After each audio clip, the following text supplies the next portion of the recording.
زي هون اللي حدا ياو بيانس كمزي ناتي سميت سي كنا نيرو يختار نيرك حزب زحلفه قال حزب ما سي برز بي منامن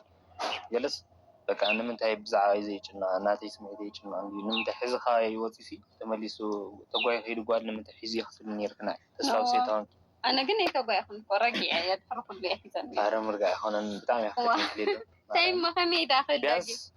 سوي انا خالي كان سخيخ تحشي بتقاي مالتي حق تحيش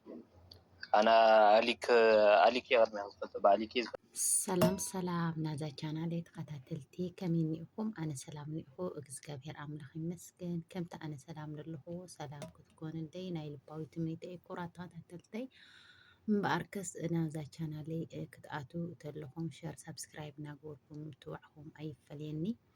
ናይ ሎማዓንቲ ትሕዝቶና ድማ ካብ ሊልና ኣሌክስን ኣይወፃናን ኒአና ማለት እዩ እና ከምዙ ኣመቶ ቆሪፀ ዘስማዕኹም ማለት ኢሎም ከዓ ምስ ዳግያ ቀሪባ ዘላ ዳግ ድማ ብዛዕባ እቱ ዝገበረቶን እቱ ሕሉፍ ሂወቶምን ከገናዝብ ከሎ ብጣዕሚ ከም ዝተናደደ ክኾን ከም ዘይብሉ ኮታስ እሳ ክትብድል ተላ ኣንሱ ይቅርታ ክብላ እሱ ክብድል ተሎ ከዓ እሱ ይቅርታ ክብላ እና ላው ኑር ሂወቶም ልክምለሱ ካብኣቶም ድማ ከም ዘይተፀበዮ ሰብ ከም ዘይብሉ ብወዲ ሕዝኪ ኣፈራርሕዮ ኢሉ ብጣዕሚ ላተናደደ እዩ ማለት እዩ ሊሊ ከዓ ኣነ ኣይሸኩልኩን እንዲያም ተረጋጊዐ ብዙሕ ነገር ተፀብየ እየ ስሉኡ ክብል ድማ ብዙሕ መስዋዕቲ ከም ዝኸፈልኩ ኣብ ደረጃ ከም ዝነበርኩ ድማ ብደንቢ ጌርካ ትፈልጥ ኢኻ ንሱ ጓል ሒዙ ናዕሉ ሂወት ክምኩር ተሎ ኣነ እውን ላዝም ናይ ባዕሊ ሂወት ክምኩር ዘለኒ እምበር ኣነ ወዲቐ ክተርፍሲ ከመይ ጌርካ ደኣ ንዓየይ ትፈቅደለይ እና ፅቡቅ ገይረ ኢለ እየ ዝሓስብ ኣነ እናበላ እዩ እናበለት እያ ማለት እዩ ዳግን ብጣዕሚ ተናዲዱ ዘሎ ዋላ ሃዚ ማለት እዩ ኣነ ላብ ሚድያ ሒዘኩም ክወፅእ ኣይደለኹን ንክልትዮኹም ስለ ምስናይ ተኣዊኒ ሓቂ እዩ ከዓ ለኣተ ተናገራ ንስ ኣፍ ኣፉ ትምልሰሉ ልኡ ተተናገሮ ንሱ ኣፍ ኣፉ ትምልሰሉ ምክንያቱ ኣብ ክልተ ፍቁራትሲ ለይምእታው ማለት እዩ ማለተይ ዋላ 10 ጎደሎ ክህልዋ ይኽእል ወይ ንሱ ጎደሎ ክህልዋ ይኽእል ግን ግበረን ክገብረካ መፅሓፈ ጋንንቲ ኢላ ገርዎ ንሳ ብወዲ ትፍክረሉ ንሱ ቃል ክሳዳ ሓኒቑ ይመፅእ እና እንድዒ ብእውነት ብራንክ ተኮይኑለ ቀልጢፍኩም የመና ድብርብር ኢልኩምና ማለት እዩ ቀልጢፍኩም ብራንክ ገርዎ ብራንክ እንድሕር ዘይኮነ ኮይኑ ድማ ቀልጢፍኩም እቱ ልድለ ውሳኔ ወሲንኩም ላው ኑር ክትምለሱ ኢና ተስፋ ንገብር ማለት እዩ እምበር ብጣዕሚ ይከቢድ እሳ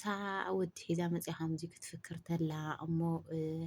ልምንታይ ከምዚ ጌርኪ እወ ደስ በሃሊ ገይረ እየ ደስ ስለዘበለኒ ገይረ እየ እሱ ጓል ሒዙ ክመፅእ ተላ ድማ ስለሳ ከምዚ ኢላ ልበደለት ወይ ከዓ ንሳ ብንእሽተን ነገርስ ኣብ ላዕሊ በቃ ኣብ ላዕሊ በፂሓ ማለት እዩ እንድዒ እውነት ከማይ ጌዲ ክብድ ይብለኩም ይሆን ከምዚ ማለት ሲ ኣብ ሚድያ ትፈልጦ ሰብስ በቃ ዝምድያ ዝተለማሚድዎ ሰብ በቃ ከም ሓውካ ገለ ንእሽተን በቃ ፅቡቅ ነገር ሒዙልካ ክመፅእ ትፅበ እሞ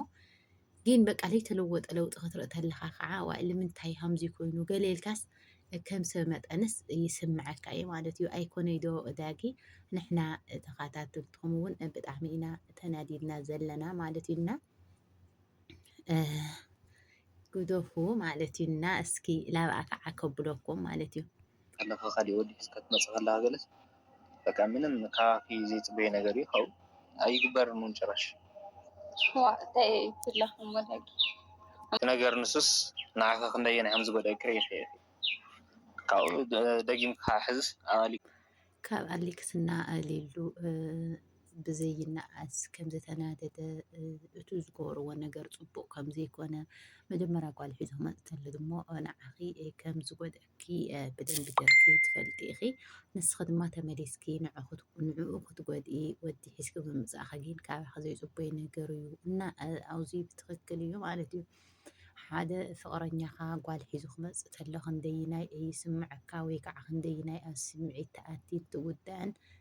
እዙይ ንማንም ዝጠፍኦ ኣይኮነን። ንሳ ከዓ ተሰሚዕዋ ዝነገር እሱ ኣብዚ ውሳኔ እዚ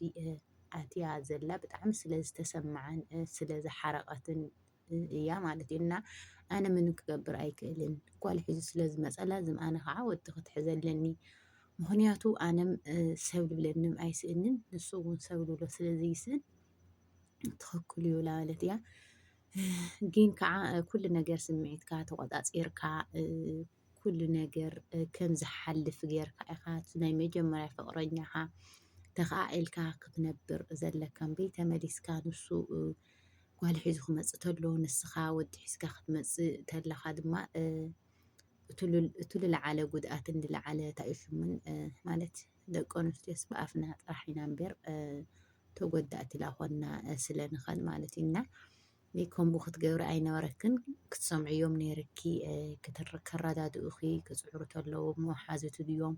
ቤተሰቡ ድዮም ክትሰምዕዮም ነይርክን በይ ላውዚ ነገራት እዚ ላብል ገደደ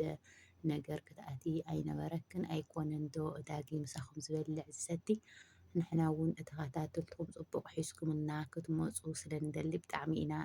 ንናደድ ኣለና ማለት እዩ ሊልዋ።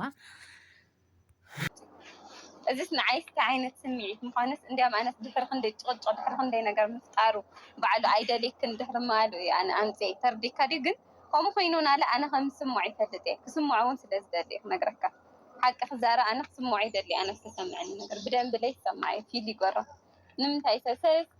ዋናይ ኢድ እዩ ዝረክብ ክነግረካ ዳጊ ዝገራ ኩሉ ነገር ክረኻ ግድን ኣነ ክስምዖ ኣነ ስለ ዝተሰምዐኒ ንሱ ክስምዖ ኣሎ ወይ ለእየ ተግባር እዚ ገይሩ እዩ ላበለት እያ። ግን ሓደ ሰብ ማለት ኣይተሰምዐኪ ማለት ዘይኮነ ሲ ክትሰምዑ እዮም ነይርኪ መጀመርያ እቲ ወደላታትኩም ተኣራሪምኩም እምበር ንስኽለ ንሱለ ኣወዳት ሒዙ ኣወዳት ሒዝኪ ንሳል ንሱለ ኣጓላት ሒዙ ላውዚ ነገር እዚ ክትኣትዉ ኣይነበረኩምን። እና እቲ በለ ማለት እዩ ትኽክል ኣሎ ዳግ ድኣ ከሊእ ትረፍ ንፋሚሊ ማለትስ ተሻቅልዎም ኢኹም ዘለኹም እና ዝተኸታተልኩም ክትብሉ እውን ተዓርቆ ክብላ ተላ ኣነ ብለይልኡ ክነብር ኣይክእልን ድየ ብለይልኡ ክነብር ከም ዝኽእል ክሪኦ ኣለዎ ኢላ ብጣዕሚ ላተናደደት እያ ማለት እዩ። ሓደ ሰብ ስለልተፈለየካ ምንባር ተቋርጥ ኢኻ ማለት ኣይኮነን። ግን ከምቱ ናይ መጀመርያኻ ትነብሮ ኣነባብራ ግን ኣይትነብርን ምክንያቱ ንስኻቱ ብዙሕ ማለት ብዙሕ ፍቅሪ ብዙሕ ትምህርቲ ሒዝኩም እናትመፁ ነርኩም ኣብዚ መጀመርያ ማለት እዩ። እና ብለይሱ ክትነብሪ ወይ ከዓ ኣይትነብሪ ወይ ከዓ ኣሌክስ በይልዓኸ ኣይነብርን ኣይኮነን። ሓደ ሰብ ስለተፈለየካ ምንባር ተቋርፂ ኢኻ ማለት ዘይኮነ ኣነባብራ ከም ዝውስኖ እዩ ዳገለፀላ ንሱ ድማ ማለት እዩ። እና ብጣዕሚ ትኽክል እዩ ማለት እዩ ዳጊ ዝገልፁ ዘሎ ኣነባብራስ ይውስኖ እዩ እምበር ሓደ ሰብ ስለዝተፈለየካስ ኣይትነብሪ ሂወተይ ትቕፅሊ ማለት ኣይኮነን ቀፃሊት እያ። ዙሮ ዝረ ግን ላብ ዝነበረኩም ክትምለሱ ተስፋ ናገበርና ማለት እዩ። እዛ ቡድዮ ቁረፅ ኣቢለ እየ ኣምፅአ እያ እኒአኹና ክቡራት ተኸታተልተይ ስሰናዩ ጥጥዕሙ ናተመንኹ ማለት እዩ ሼር ሳብስክራይብ እናገበርኩም ብፍላይ ምትብባዕኹም ኣይፈለየኒ ማለት እዩ። ንኩሉ ህዝቢ ድማ ሰላምን ጥዕናን ይምነየሉ ባይ